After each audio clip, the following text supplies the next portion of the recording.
Baik sahabat-sahabat semua, kita masih berada dalam kelas online membuat media pembelajaran menggunakan Google Sites.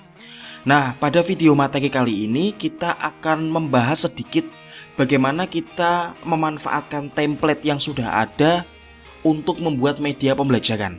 Kan pada pelajaran-pelajaran sebelumnya ya, pelajaran-pelajaran yang lalu kita sudah mempelajari dan mempraktekkan bagaimana caranya membuat media pembelajaran dengan Google Sites dari nol gitu ya, tanpa menggunakan template. Nah, kali ini kita akan membahas sedikit bagaimana caranya memanfaatkan template yang sudah ada untuk membuat media pembelajaran. Seperti biasa kita masuk saja ke sites.google.com. Dan di sini otomatis sudah ada project yang sudah kita buat sebelumnya. Tapi kita untuk kali ini kita akan mengabaikan ini terlebih dahulu. Kita akan fokus pada template, ya. Nah, untuk template sendiri di sini sudah tersedia galeri template. Klik.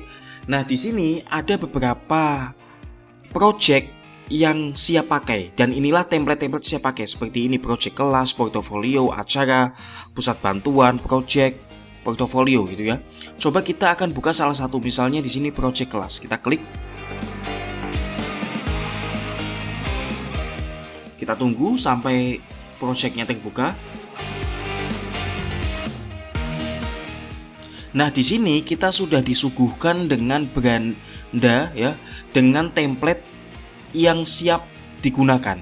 Jadi kalau sahabat-sahabat ingin membuat media pembelajaran dengan Google Sites dengan cara yang lebih cepat, ini caranya bisa menggunakan template. Karena template ini sudah terkonsep, sudah ada gambarnya, sudah ada tata letaknya, tinggal kita edit saja.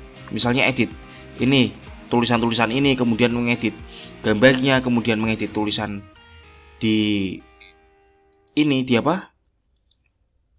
ini kita bisa ubah-ubah. Jadi kita tinggal memodifikasi saja template yang sudah ada. Kita tidak perlu membuatnya dari nol. Namun ada kelemahannya yaitu kita tidak bisa bereksplorasi sesuka hati dari awal. Ya sebenarnya kita masih bisa mengubah template-nya ini sesuka hati sesuai dengan kebutuhan kita, ya. Namun kan kita harus mengedit-editnya ini, ya. Harus memodifikasi sedemikian rupa. Namun kelebihannya kita siap pakai, kita lebih ringkas waktu, kita lebih hemat waktu. Kita coba template lainnya. Oke, ini tadi karena sudah kita buka jadinya masuk project ini ya. Kelas ini saya hapus saja. Nah, di sini kita coba template yang lain. Ada template portofolio, kita coba. Kita tunggu sampai projectnya terbuka.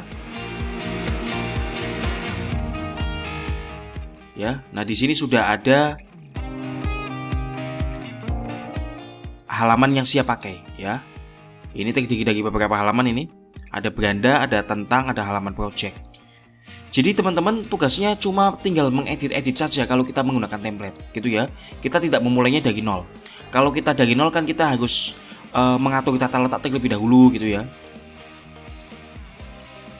Oke, demikian sahabat-sahabat tentang pembahasan sedikit tentang membuat media pembelajaran dengan Google Sites tapi tidak mulai dari nol, melainkan kita menggunakan dari template. Nah, yang lebih baik yang mana, yang lebih bagus yang mana? Tentunya pilihan ini kembali lagi kepada masing-masing ya. Kembali lagi kepada sahabat masing-masing ya, kepada Anda. Terserah mau buatnya dari nol atau menggunakan template yang sudah ada. Namun kalau saya pribadi, saya lebih suka menggunakan yang dari nol, yang dari halaman kosong. Karena apa? Karena di sini kita bisa bebas bereksplorasi dan kita bisa membuat media pembelajaran yang sedemikian rupa sesuai dengan desain yang kita inginkan, sesuai dengan konsep atau rancangan atau imajinasi yang kita inginkan, gitu ya. Sedangkan kalau menggunakan template, kita hanya memanfaatkan konsep-konsep yang sudah ada. Kita tinggal mengedit-edit yang sudah ada. Ya, jadi masing-masing ada kelebihan, masing-masing ada kekurangan, gitu ya. Mungkin jika sahabat-sahabat membutuhkan media pembelajaran yang lebih cepat, pembuatannya ya mungkin bisa menggunakan template. Namun kalau sahabat-sahabat punya cukup waktu, ya saya sarankan untuk membuatnya dari nol. Nah, untuk template ini kita tidak harus menggunakan template yang dari Google, kita pun bisa membuat template sendiri ya.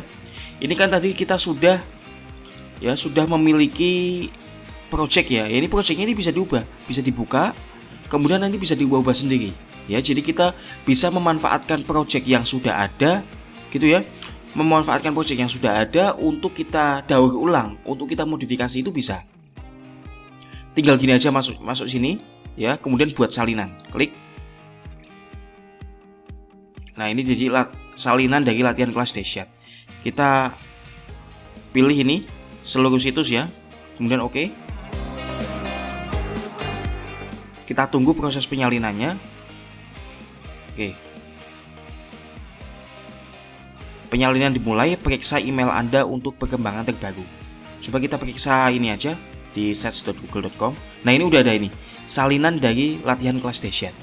Jadi membuat media pembelajaran menggunakan template itu tidak selalu kita mengandalkan template-template yang sudah ada dari Google.